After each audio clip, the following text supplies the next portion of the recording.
to begin with, could you say your name? My name is Pham Thu Giang. And when were you born? I born from Hải Phòng, north of Vietnam. In what year? 1950. So, just to set up the context, could you describe for us your life in the early 1970s? At 1970, I was still in university to finish my dentistry degree, and I lived with my parents, but most of the time with my mother, because my father was abroad about maybe 8 months of a year. And at that time, my parents have 9 children, 4 boys and 5 girls. But at that time, there's only 3 girls and 1 boy at home. The rest, they were in US for education. I finished my dentistry degree in 1973, and I work at after I finished, I worked at the hospital, one in Bahia. More than a year, I transferred to, they call it bệnh viện Hàn Việt. I worked there almost a year, and then the Saigon collapsed, fell, so we left the country. Your mother, did she work at the time? No, she's the home worker. And your father? He was a merchant ship captain, travel. His route is around some of the country of the Southeast Asia area. He worked in that career since early 1950. Yes. And just a follow-up question. Your family had 9 children. Yes. Where were you? I'm the 4th. You're the 4th. After 2 brothers and 1 sister. Were you the oldest among the kids in Vietnam at the time? Yes, I was. So, and you were living in Saigon? Yes, I was. Always, since 1954. So you were among the northern refugees? Yes. Who left the north the yes. first time? Yes, right. The communist one. Yeah. So tell me, around towards April 30th, in the days leading up to April 30th, 1975, what were your memories of that time? At that time, like example, when I finished university, I went to work at the hospital in Bahia, about 100 kilometers from Vũng Tàu. And at that time, every night, I heard rockets, guns, ambulance, because I live in the hospital. It's every time I just tell myself, would I wake up in the next morning because of the condition of the war? Okay? A lot of stress. At that time, I was about 23. And 1.5 years after that, I was transferred to work in the hospital in Saigon. Yeah.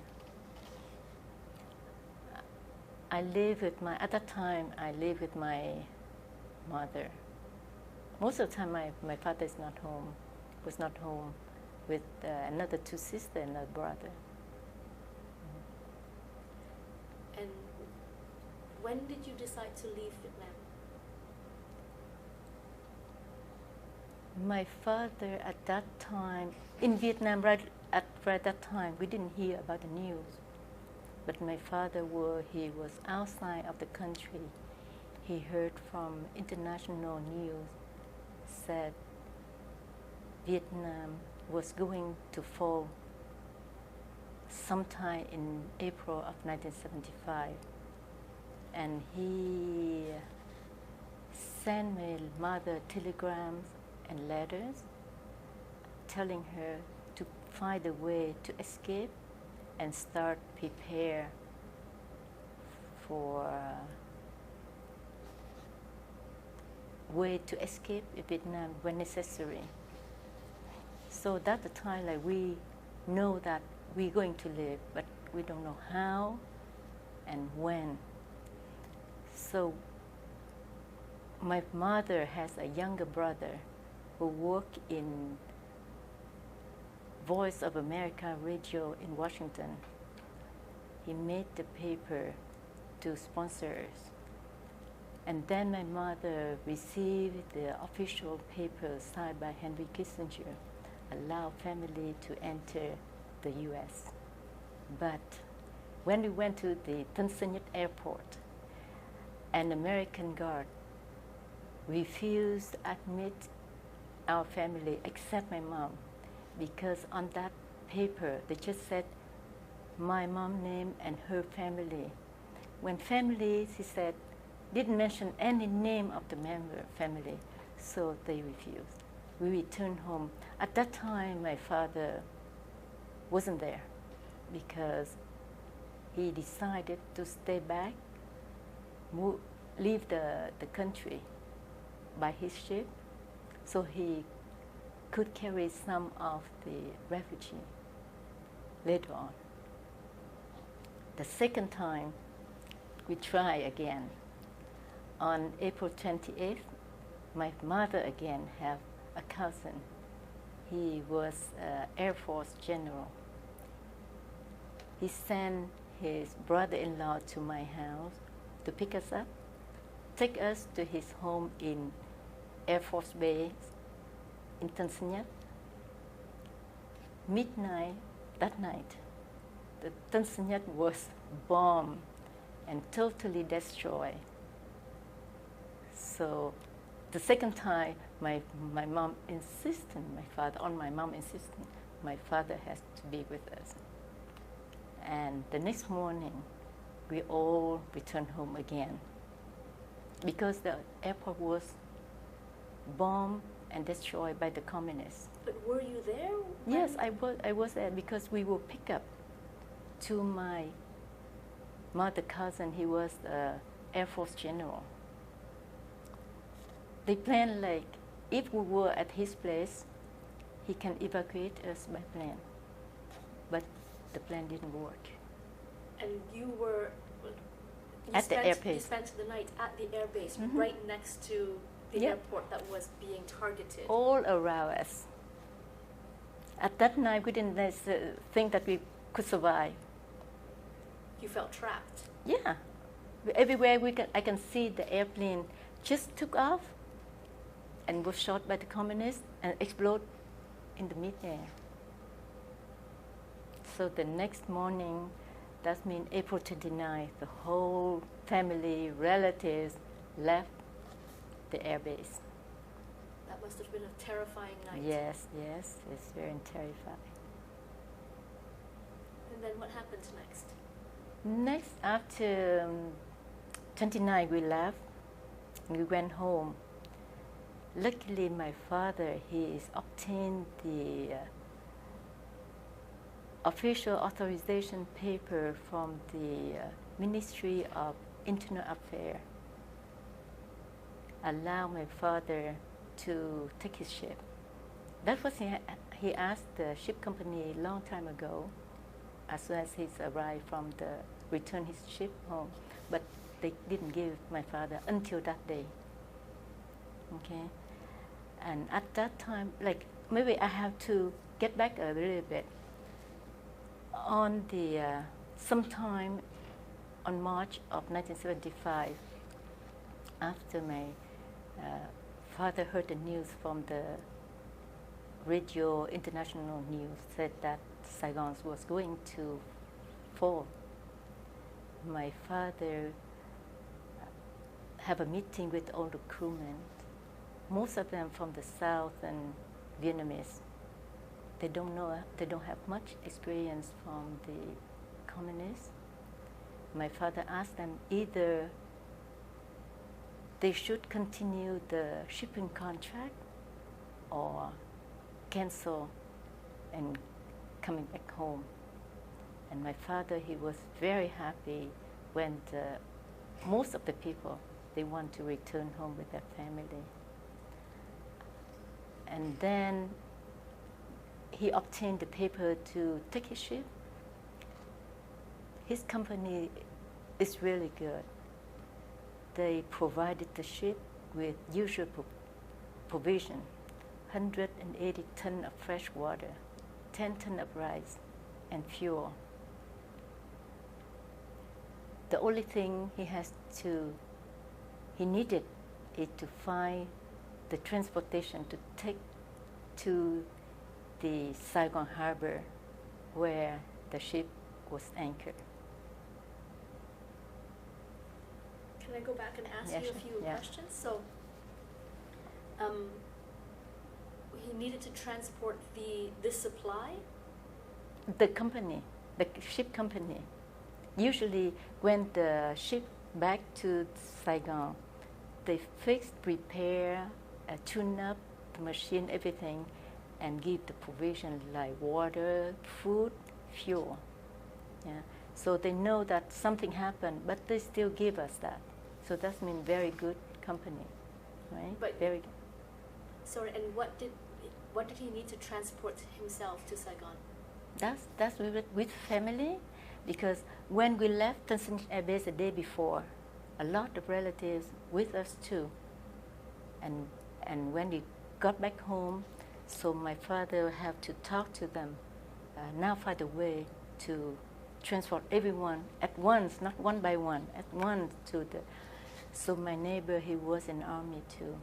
He organized 2 GMC army truck, carry my family and about 200 people, like relatives and neighbors, to the Saigon harbor. Okay. And before you continue, if I can go back, the ship that he commanded, what did it usually carry? It's a merchant ship. So what kind of things did it transport? Everything. Whenever what country need to ship anything like scrap metal, rice, a lot of things. Because I didn't really know exactly, but like whatever another country in South Asia need to transport something. So I contract with the company and my father. And how many crew? How big was the crew? My father said that usually about 25 people. Okay, but that day he didn't have 2 key members.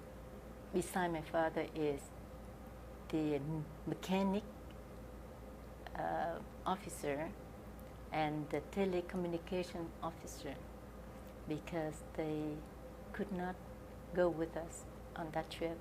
But right at that minute, some people, my family, came to ask my father if they can travel with us out of Vietnam. At the last minute, so he's so lucky to have them. So he had permission from the shipping company to take his ship and transport people? No, not the company. The company. The Ministry of Internal Affairs, that belonged to the country, gave him permission to take his boat. And the company also allowed. Yeah, of course. The company gave the application for that. And the company also gave the supply, the provision. Was that amount of provision a normal amount usual, for 20 crew? For 25. a crew of 25. Because the trip sometimes is about 4 to 6 months. They went to Hong Kong, Japan, Singapore, Thailand, Malaysia, Indonesia. Yeah. So sometimes it's about a few months before they get back. So that's why it has to be enough for the trip. So they only provided for the crew. and then he was docked in the Saigon harbor at Yes, the time, yes. but he told his crew that they didn't have to come with him. No, because at that time he was somewhere in Asia, East Asia. So I think he planned in his mind, but he dared not to say anything with the southern Vietnamese, because most of them don't know anything much about the communists. And they all agreed to cancel the shipping contract, get back home. From get back home, they know that if go again, that means out of the country for sure, because they heard the news. All of them don't want to go. Oh, none of them wanted to go. Just a cook, I think a cook, and one of my relative work with my father want to go. That means two. So he had this plan. He in his was mind, planning for a journey out of the country, but with only 3 crew members. Yeah, that's a two. Two. The most important, that 3 members go to him. That's enough, and a cook. So that means whoever want to leave the country, they will go, and if not, they will stay. So that's why most of the crew stay. Oh, most of the crew stayed? No, stay back. I stay in Vietnam. In Vietnam. Yeah, okay. And then how did he get word out to, who are these 200 people that ended up That's going? my relatives, close and distant families, and neighbors. Neighbors know that my father was a captain. So they just look at the house. So then when we moved the GMC army truck there, they saw us climb onto the truck. They climbed too. So my father didn't say anything. As long as the 2 trucks can hold those people, it's okay with my father. And yeah, that's it. And then of that 200 people, he also found his new telecommunications chief and his... At the gate of the port. So that is very, very important. On that trip, a lot of bad things happened, but against the odds, good luck and the help people on board, my father managed to lead us to safety. So those were strangers, just happened to be there? Of course, everyone is stranger except my neighbor, my relatives, and my family. But the telecommunication guy... That's used to work for my father, and that's the peers, they call it peers. That's it. They know and met them at the gate, and they said, "Can I come?" "Oh, of course, I miss." So that's why I said that this is a very special trip for my father. Can you describe to us that moment, that scene in the harbor when you have your 200 people trying to climb on? What did that look like? At that time, it's the new president of Vietnam didn't announce the surrender yet. So people still take time, and we still take time to climb up to my father's ships. But after the news from the radio, we heard a lot of people on the dock very panic. At that day, a lot of people, they tried to find a way to get out of Vietnam too. Even maybe they don't really know, but they heard a rumor. A lot of people at that time, they left the country already. So for sure, those people, they had the news from radio. So a lot of people went to the dock waiting to get on board. My father on board. Any ship at all, though? They wanted to get onto any ship. They think they're going to move, okay? So my father, on purpose, he started the engine. So the smoke flew in the air. So people know that for sure this ship going to go. But actually, a lot of things not ready yet, okay? So my father accept everyone on the dock, whoever want to go, as well as the people along the route, the ship route out of the ocean. totally is about more than 3,600. From 3,600. How did it go from 200 to 3,600? People on the dock, they just came. At that time, you just can see, you cannot believe that everyone ran with bare hand, nothing, or a bag. No, they didn't carry anything. I think that last minute they heard the news, surrendered to the communists. So they just ran. They just climb on. Climb on. He didn't take payment? No, no, unconditionally. As well as when the ship moved toward the ocean, a lot of small boats follow. And my father just left and dropped the rope or the net. People helped to pull them in. You can see, look at the picture, 4 people on the ship long about 100 meters. And I could not, how wide is it? It's about 40 or 25, something like that. Maybe on the book it tell you exactly. But there's more than 3,600 people. They walk from everywhere. And they are army officer, soldier, lawyer, doctors, even Buddhist monk and Catholic priest, famous singer and writer, and of course ordinary people with children. They just sit side by side, have no room at all. But at that time, the ship didn't work yet. 2 hours after the new president announced the surrender, we start leaving. As soon as we start leaving, we found that the steer system didn't respond because we found the water in the oil tube of the system.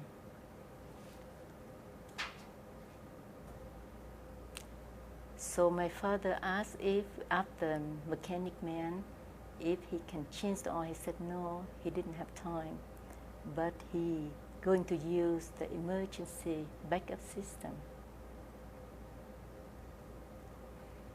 And then two ships next to us, as soon as they heard the news, they left.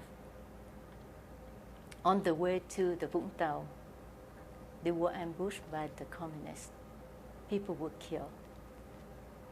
Meanwhile, I was still there. The telecommunication system not be ready to do anything yet. So it was bad, but it was good too. If we have the good ship, can live at the same time with us, we would be ambushed too. Can you explain again the fact that you ran into mechanical problems at the harbor? Why was that? Why do you consider that a lucky thing?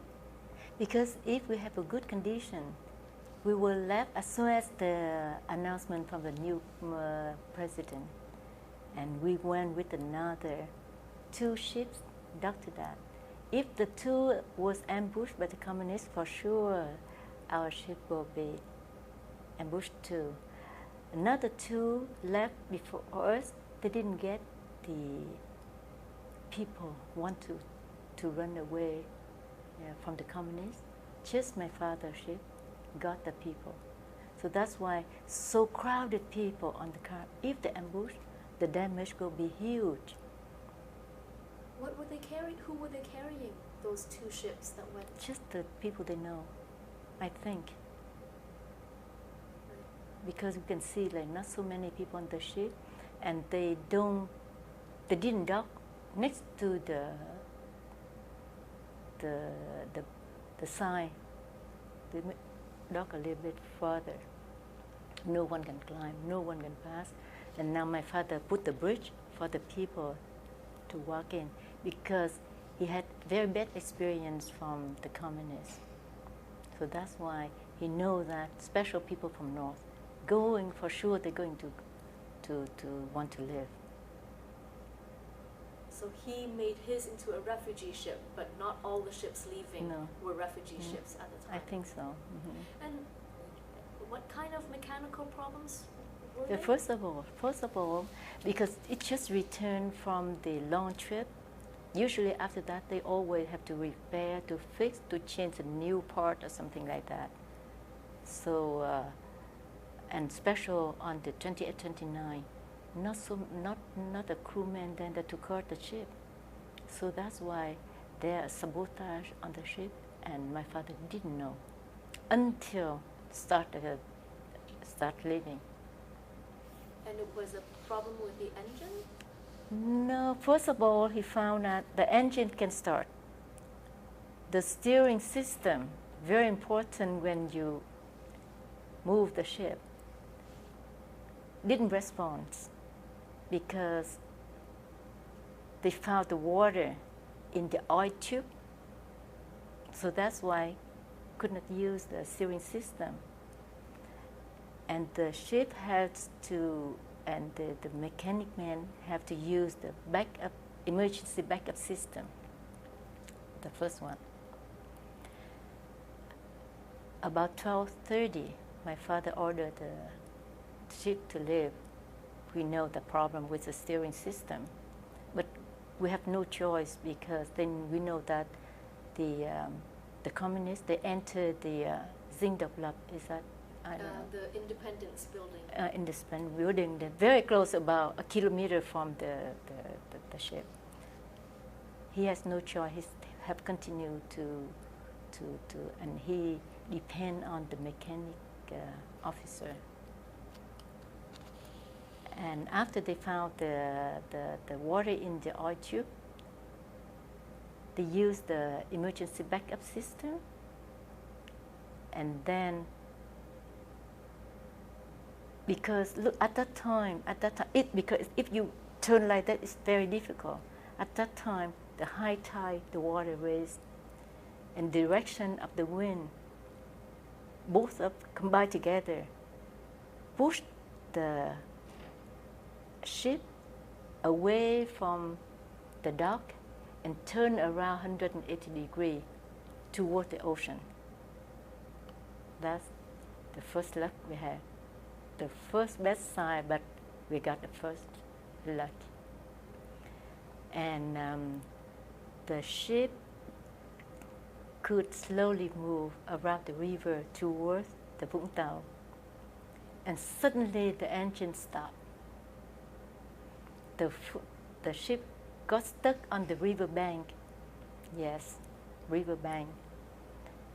And the young men on board were mobilized to pump the generator.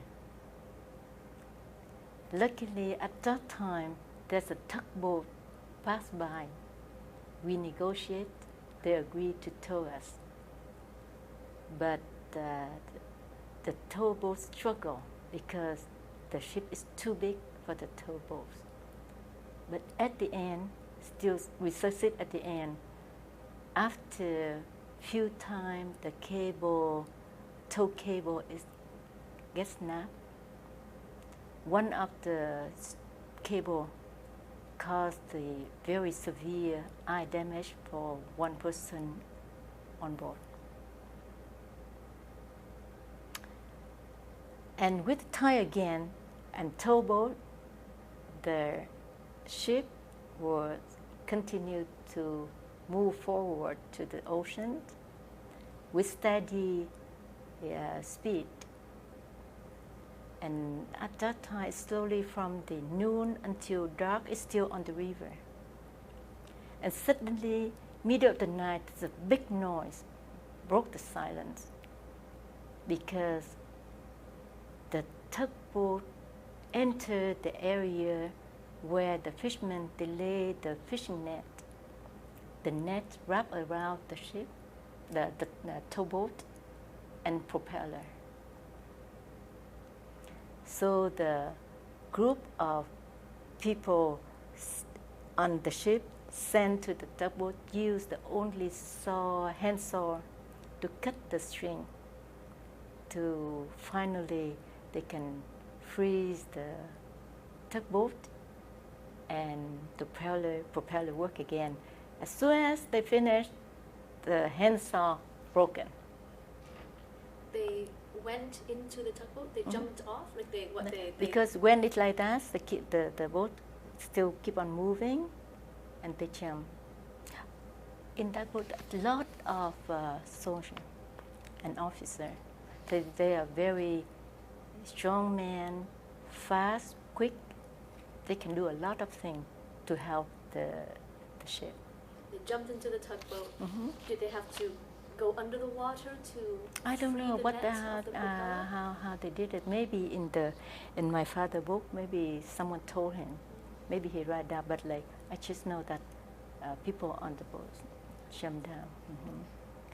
And at the 5 in the morning, the tugboat still towed the ship very close to Vũng Tàu. From the ship, we can see the city of the Vũng Tàu very clear. It's that May the 1st. May the 1st is the Labor Day of Vietnam. We don't know why they didn't notice us. Maybe because the people at Vũng Tàu, they didn't wake up early that day. Or because the communists too busy for festivity to celebrate whatever their took South Vietnam, or because they didn't notice one more ship just left the harbor, and they didn't notice that. Okay, and very close, you can see the beach. If the people on the beach, they can see us. At that time, my father ordered everyone had to lay down on the ship, but no one could move because no room for them. And the ship, and we as soon as we just got in the ship that started move, we organized the security committee. At that time, all of them still keep their weapons. A lot of long guns and automatic gun, grenade or something, still everyone keep, because we don't know when we're going to be attacked. So at that time, my father said that the security people have to be prepared to exchange fire if we were chasing by the communist boat. But didn't happen. So the ship continued toward the open ocean. One question is, the tugboat, was it still pulling the? Yes, still pulling. Was it because the engine was still broken? Now the time, I'm going to tell you the time it started working when. At 10 a.m., the good news for us, the engine start working and can run by its own. The tugboat want to return to Saigon, and we thank them with generous money contribution from the people on board. And the tug crew to offer us about a dozen of drinking water container. Okay, and they left with money, and we're happy to have some water. And the ship continued, but it's still in the Vietnam water, so the SOS message cannot send out yet. Okay. And so on the high sea, we started experiencing with hunger and thirst. Children cry, mothers panic, people fight over the water. that bad that the security committee, they have to fire warning fire shot to stop them. At that time, my father cook came to see my father, said, all the water, fresh water in reservoir, he didn't know why, and inexplicably vanished completely. That's another sabotage from people from there. That's why he couldn't cook the rice and give the water to the refugee. If 160 tons of fresh water, for sure, is more than enough for those people for a few days. So that another bad thing happened. And during that trip, 2 childbirths occurred. The medical team, very good.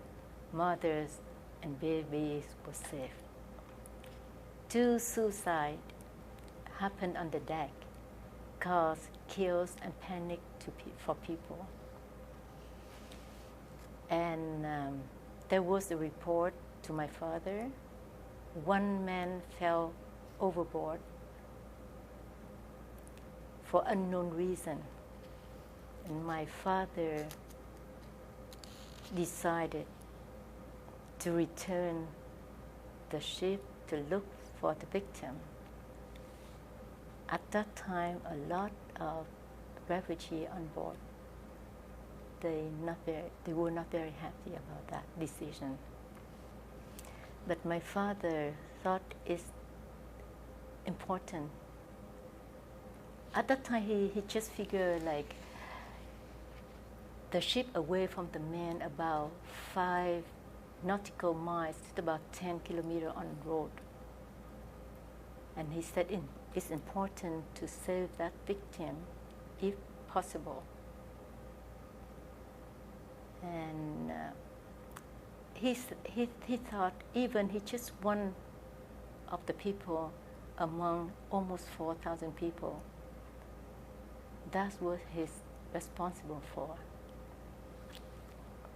Up to today, whenever talk about that, my father was very proud of his action.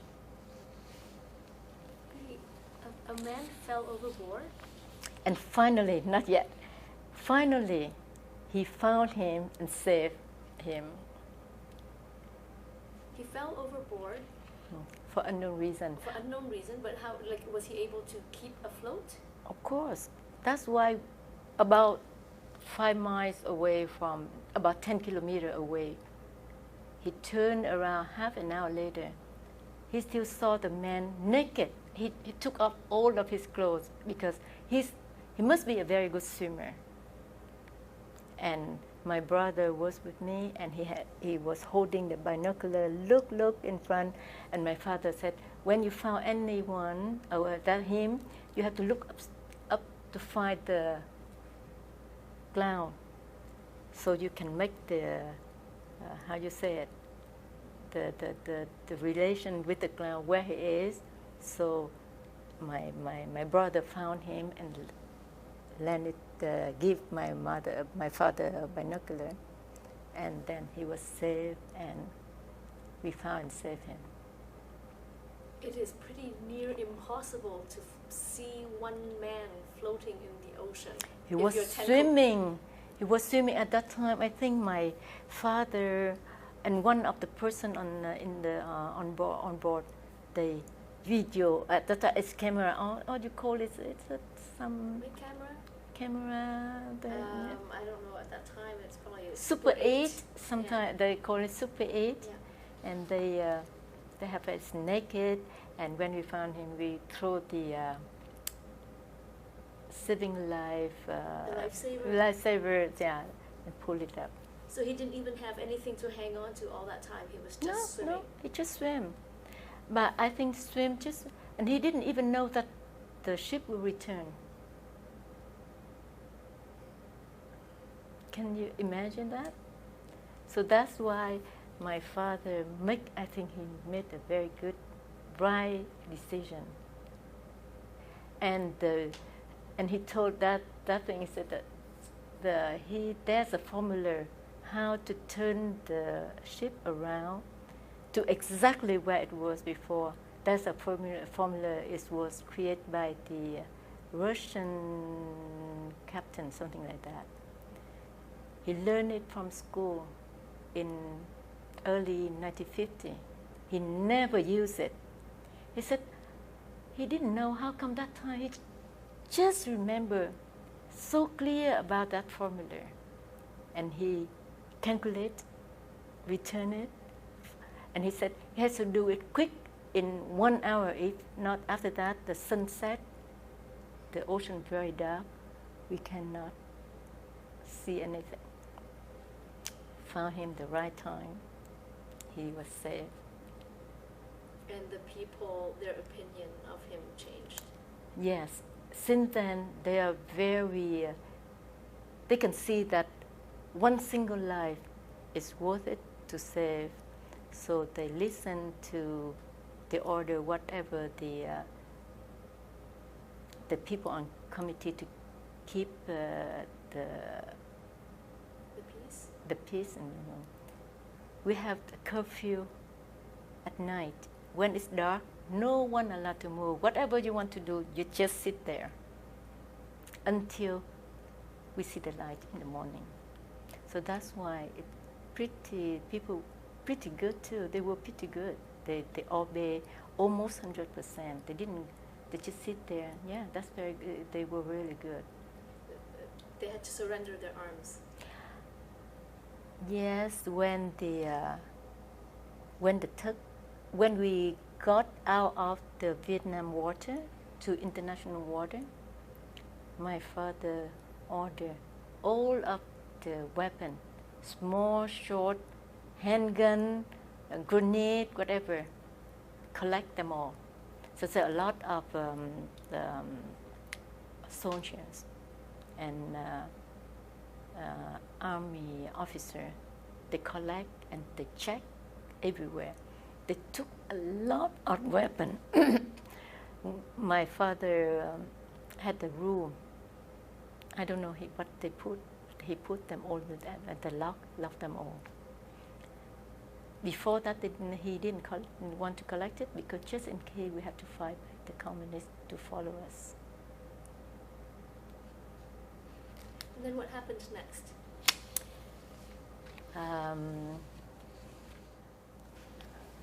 After the engine stopped for a short period, few hours, so the tugboat returned to Saigon, and the ship was run by its own machine, and suddenly it stopped again because the water get in the engine room. About 8 p.m., the water get in the engine room. So young men mobilized down, pump by hand, until the dawn next day. That means the May 2nd. It's barely work. The pump barely work. It just can keep the water level not rising up. So my father decided to change the destination. Instead of go to Singapore, he decided to stop at the closest place he can land. That is the one of the island of Malaysia. And it took about 30 hours to get there. So on the May the 2nd, we out of the Vietnam water. The SOS message was sent. The Clarmarks of Denmark received the message. In 10 minutes after that, they responded. And after between the captain on that ship and my father discussed. He said that because of the capacity of a ship, they just could take 1,400 women and children. But at that time, my father could not negotiate at all. We could ask them for help. They just help that much. What can you do? But my father asked them if they have any kind of pump, can pump the water out. Because if the machine stopped, so would the pump stop. And when the Danish ship, when we saw the Danish ship, they asked our ship has to be stopped and turn off the engine. They just want that they park beside us instead of we park beside him, because they don't want, like, we are active, we have to stop. The water keep on running in. And then when my father talked to the captain of the Danish ship, is Mr. Anton Olsen, said that his ship didn't have any kind of pump. Maybe my father's ship is too old. So they said that if to stop to evacuate the people to Danish ship, for sure that the water will get in very badly and maybe dangerous too. So the Danish captain realized that desperate situation, he, without hesitation, he agreed to take all of us. So I remember that afternoon, May the 2nd, the weather so nice, no wind at all. The waves, very small wave, they can embark along the road. They put a kind of bridge and a kind of rope. They make it a net rope, thick rope. The healthy one, they can climb, and the weaker or women and children, they take the bridge. So my father, of course, he's the last one left the boat, and he went to check. He found, everyone went to the Danish. He found one body who was like close to the cold room. End up, my father find out he was, his name is Pham Thu Giang. He's a Nung populace from the highland of Vietnam, and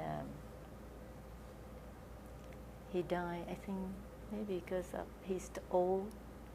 But he was a former senator and a colonel.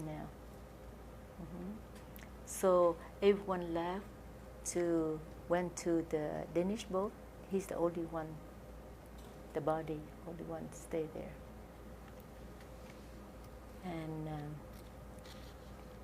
after we evacuated to Danish boat, everyone was so happy.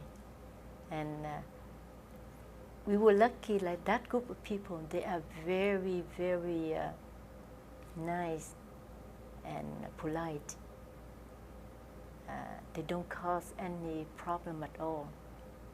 And the captain on Danish ship, they were very surprised that with big group of people, no organized before, now can be that discipline, I can say, yeah.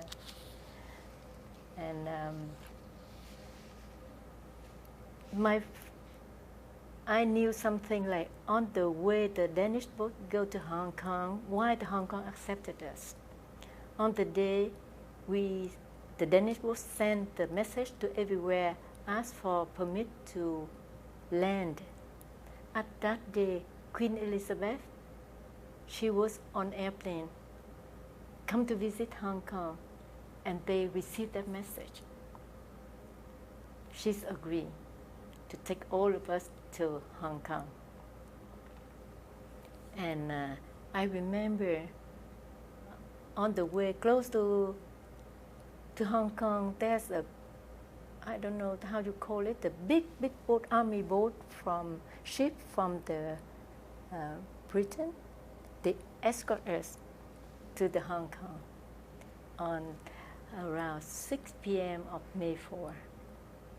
All of us were stay in line. They took the ID, took the picture and everything before they sent us to the refugee camp. It's very suddenly, but like we lucky we were sent to the former army camp, British camp.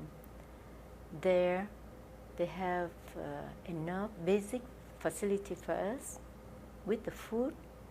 They provided every day 3 meals, breakfast, lunch, and dinner. So we were very lucky. Were there any difficulties getting acceptance from, being accepted to Hong Kong before the Queen gave her? We didn't know. We didn't know that we were going to Hong Kong. As soon as we sent the message, our Danish boat to receive it, the same time, the Queen somewhere, she was informed the boat close to Hong Kong.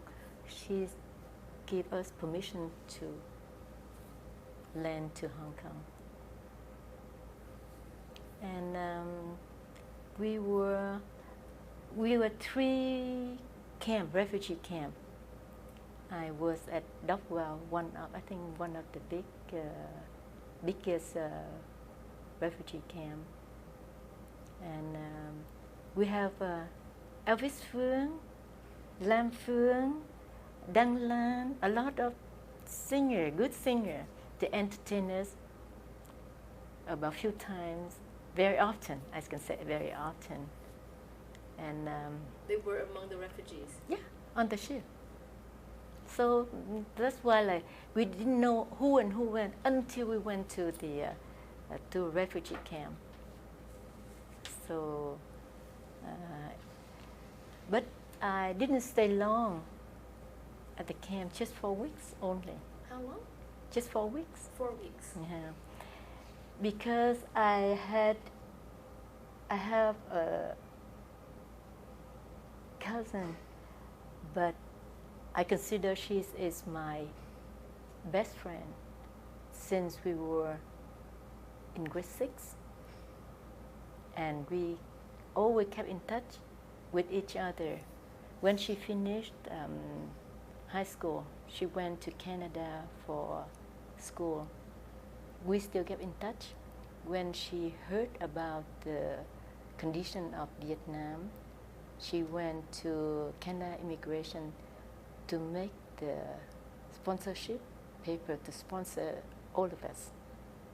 So that's why when we just arrived Hong Kong, Canada is one of the countries came first for interview. And of course they have the files of our family. So we went to talk to them, interview. Just about 2 days after that, we left the camp. But you also have brothers in the United States. At that time, we don't see any American people at all. Even the day I left, maybe I think they have so many people at another place and different places, so they're so busy to just wait here. To Canada, one of the first country to go. This is the end of May 1975. I left on the June 5th, 1975, and I arrived straight to Toronto, June 6th. Yeah. Did your whole family come with you? Just a sister and brother, and my another sister. She was sick. She was in the hospital when the time I left. Yeah, because the condition of the leave and the stress, she was sick. And my mother and my sister wait until I think sometime November. Until the sibling is well enough. Yes. And where did they go? In Washington, because besides that, I told you that I don't know if I told you, I have 3 brothers and 1 sister. They were living there for their school. They went there for school first, and they were living there. So my parents, they know for sure that the U.S. immigration, they will allow parents to come there, but they're not sure that about the brother and sister.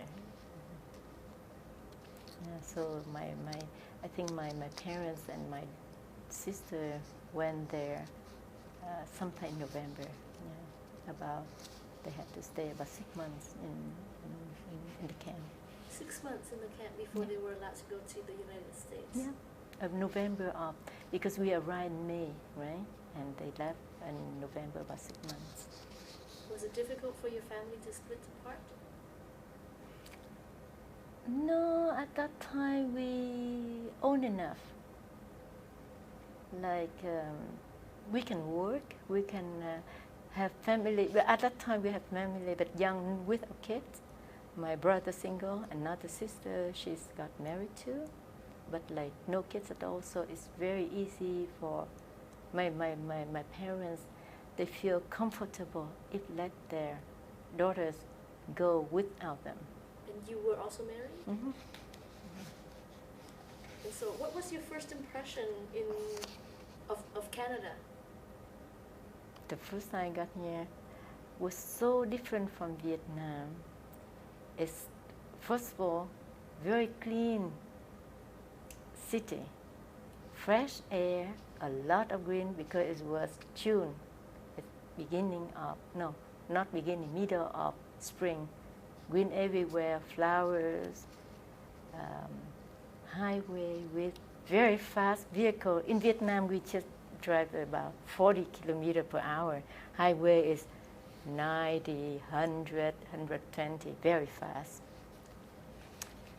And it's strange for me, like, I didn't hear any shelling rocket or gun machine every night as I was in Vietnam. That's the thing. Sometimes I feel difficult to sleep because I'm missing the noise. It's funny when I said that everyone said it's funny, but it's true. And I think people are very nice. At that time, in 1975, not so many people like now. Sometimes we walking at night. I saw police car stop, and they asked us if you need any help or if you need ride, they will help. So I feel so good, and I feel safe to be in Canada. And were you sponsored by your best friend, Yes. And I think my sponsor, Lan, her name is Lan, she was more than typical sponsor. She helped me a lot at the beginning. She find apartment first. At that time she was the bank. She found a job for me at the bank as a bank teller. She's explained to me a new custom I should know, and she tell me what to do and not to do, something like that. So it's very helpful. How long did it take for you to find a job? After I finished the ESL course, about a few months after that, in December, I found the job in the bank as bank teller. So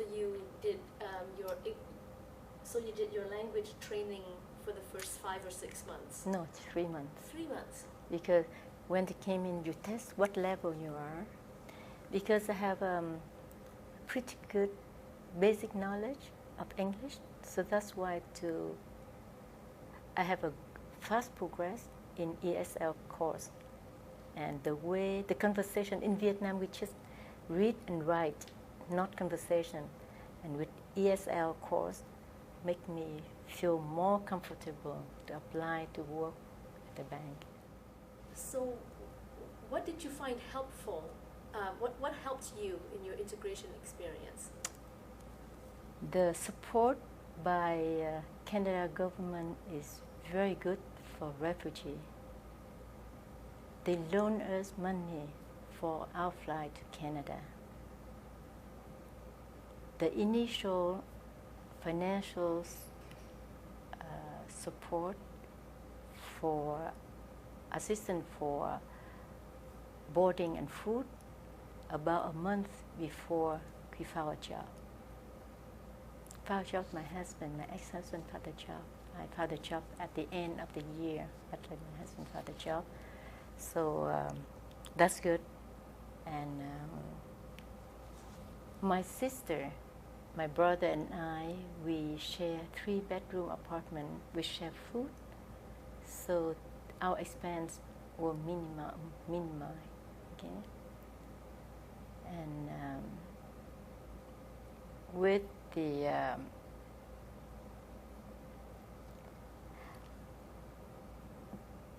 it helped for integration better because I have to, just like I had the basic knowledge of English, I told you.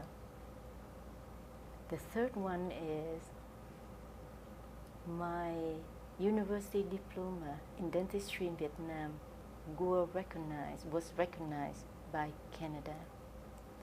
To be able to exercise my career, I have to pass the national exam. We were able to do that 4 years after, in 1979, because at that time the exam fee very substantial, because it's equal about the whole year of my salary work as bank teller at the bank. Besides that, I have to devote my time for my first child too. But at the end, I still can work as, I could work as a dentist in Canada. You know? So actually, it's not much struggle, but not that much struggle for my integration. When was your child born? 1977. That's the time when I took the exam the first time. I had the labor, but I keep on continue to finish the exam. It was on Friday. I continued that day. The next morning, Saturday, I went to the hospital to have the baby. So I failed that time, first time. You were having contractions already? Yes, a pain. So I asked the examiner, said that if I can lie down, because I think maybe I have baby. He allowed me to get out on the hallway, lie down on the bench of U of T. And after that, I feel a little bit comfortable. I got back to the class and continue the exam. It's, because the thing is, when you pay the money for the exam, you have to pay a year before that. At that time, I was not pregnant at all. Until I got pregnant, it's exactly the time I had the exam. So it took you another try. And you mentioned that your ex-husband, your first husband, got a job pretty quickly. Yeah, he passed the exam.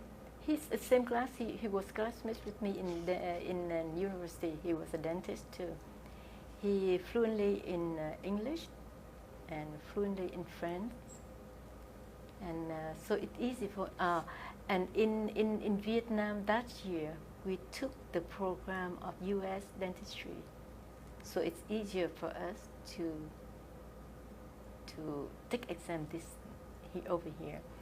So the next year, 1976, he passed the exam. And what was his first job before he passed the exam? He was the dental lab technician. Yeah. So he could find.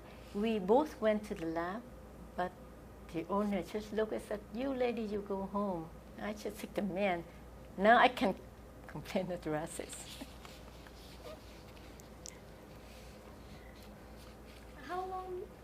How long did it take for you to feel that Canada was your home? I think it's quite a long time because I think as a refugee, it's very difficult to find the new place for you as completely your home. But I know that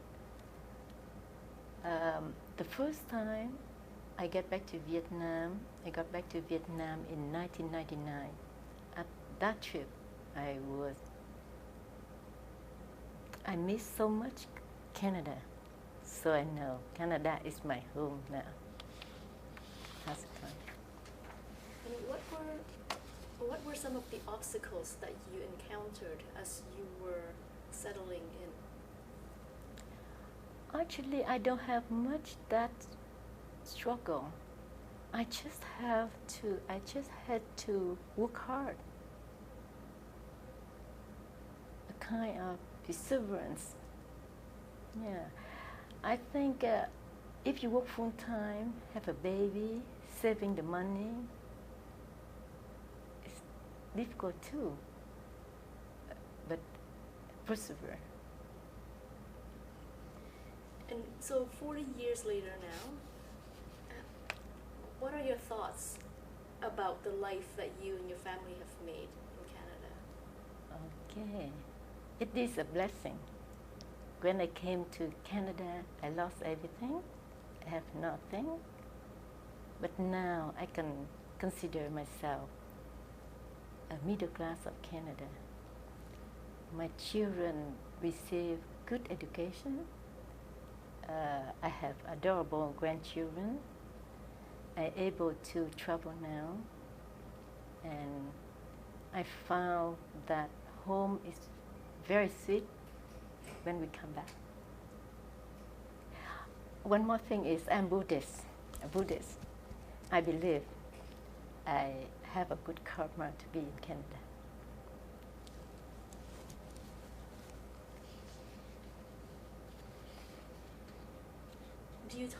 Do you share your experiences, your refugee experiences with your children? Yes, I did. I shared with them when they were young, but now they don't live with us anymore. I always told them, don't take for granted what the comfort we have.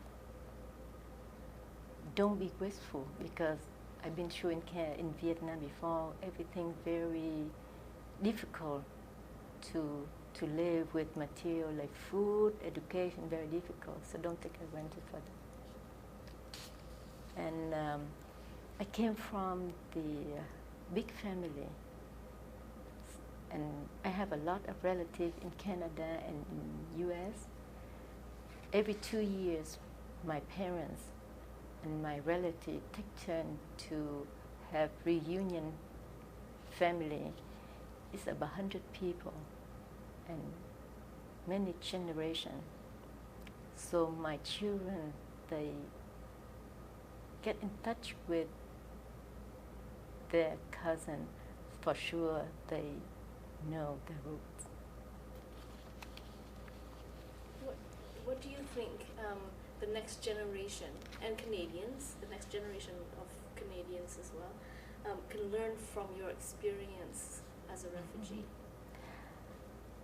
I was lucky could exercise my profession in Canada, so they can learn that to get education is very important,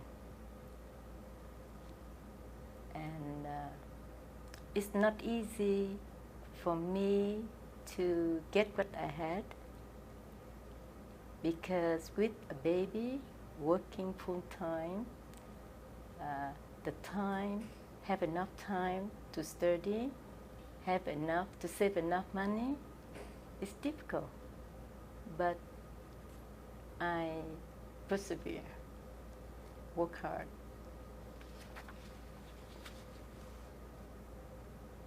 And what do you think of Canada's humanitarian response to the refugee crisis? The refugee crisis is tragic. It's large scale, and long lasting. Because it has lasted long, I think people became indifferent. I don't think anyone wants to leave the homeland as a refugee if he's not desperate.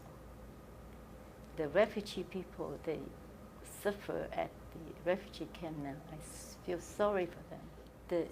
So what are your thoughts what are your thoughts about Canada's response to the refugee crisis? The current refugee crisis is tragic. It's large scale and long lasting. Because it has lasted so long, to me, people became indifferent. I think no one to leave the homeland as a refugee if he's not desperate. The refugees right now are suffering at the refugee camp. I feel sorry for them.